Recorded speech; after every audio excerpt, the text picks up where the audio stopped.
I'm Coop. This is a video review of the Mega Series Magnus, which I have here. I purchased this at Walmart for about $15 US. Unboxing. So I will go over the external features, how it functions, and then show you it firing and give you my opinion, as always. External features, starting from the front. Standard muzzle, it does not have an in-strike attachment point, so you cannot add barrel extensions. The reason behind that is most likely because if you tried to put a Mega Dart through an Elite Dart barrel, it would clog up and it wouldn't work, so Hasbro doesn't want you to break your guns. Down here is an in-strike rail, so you can add lasers or lights or useless crap like that. Don't really need a bipod or tripod, and a sight would be kind of impractical on the bottom. There is not an in-strike rail on the top, which surprises me. Iron sight's pretty standard, not going to help you at all because Nerf guns aren't that accurate. Breaching port, I'll go over loading in a second. Trigger is pretty standard, clear spring gun trigger pull, nothing unique. And then the handle, it's smaller than most Nerf handles have been recently, and that surprises me because of the large size of the blaster, but it is still ergonomic and comfortable. It's just a little bit downsized, if that makes sense. I'm a big person, so I usually complain about small grips, so yeah. And then a lanyard mount for lanyard if you want to mount that. So pretty simple external features. I think I just covered all of them. Now going over loading. The Magnus has a 3-round internal magazine. Internal magazine meaning it's not a single barrel and it doesn't have a detachable box mag like a lot of the in-strike Elite guns.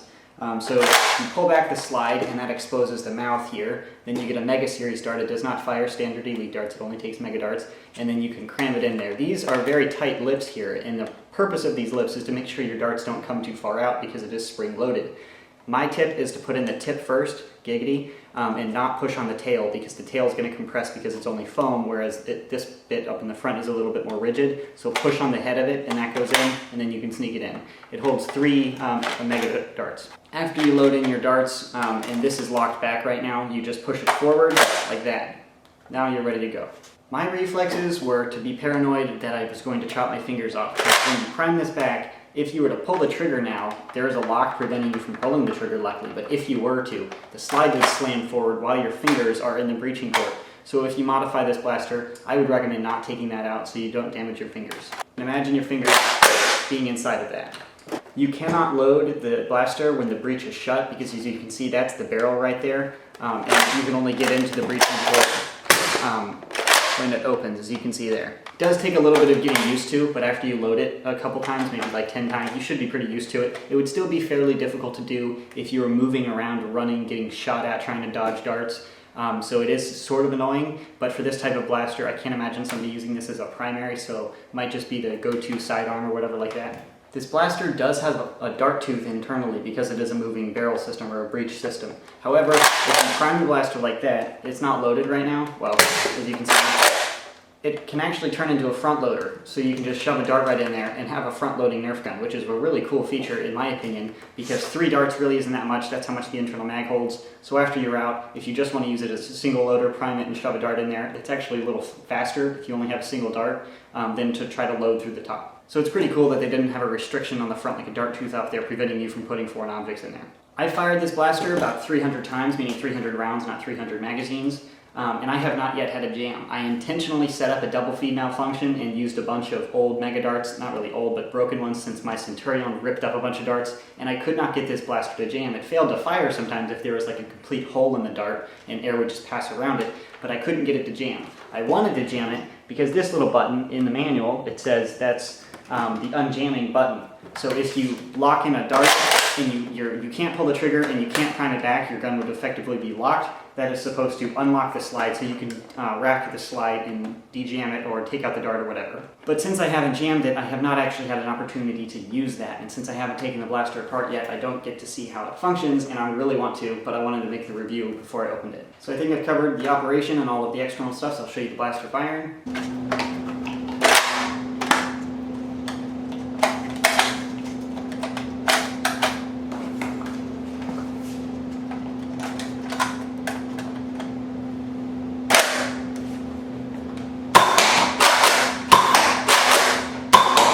Just to show front loading.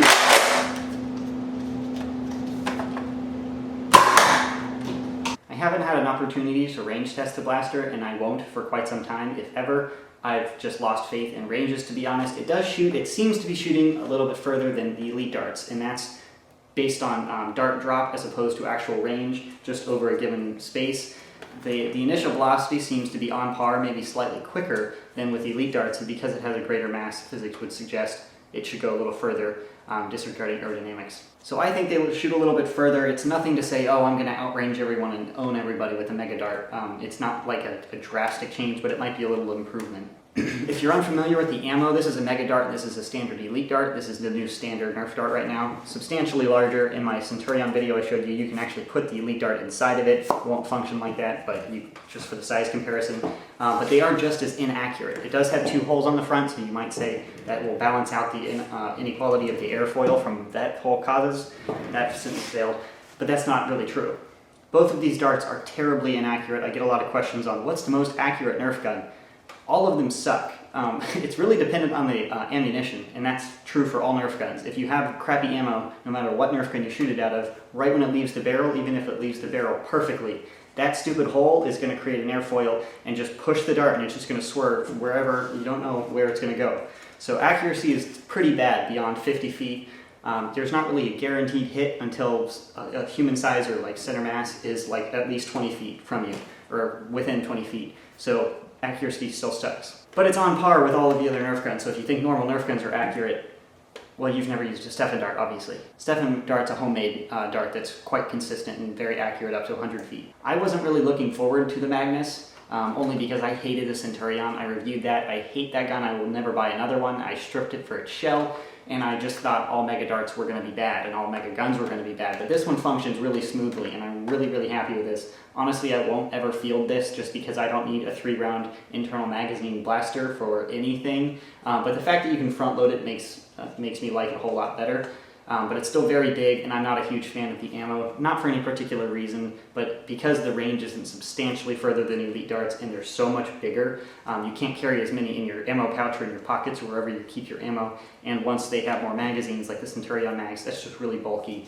So I have no intention of converting my collection into Mega darts or collecting more Mega blasters. But that's more of a gripe with the ammo in general, not so much the Magnus. It's designed well. I haven't had it malfunction yet, and I fired it quite a few times. It's pretty smooth, ergonomic, shoots pretty hard.